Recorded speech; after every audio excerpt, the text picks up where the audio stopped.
కనిపించునో సరిగాదే శుభముహూర్తం సంపూర్ణమయ్యేందుకు మనమే మరో కొత్త జన్మం పొందేటి బంధాలకు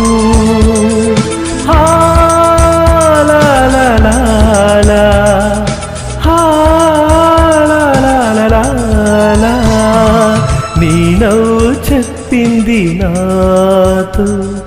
నే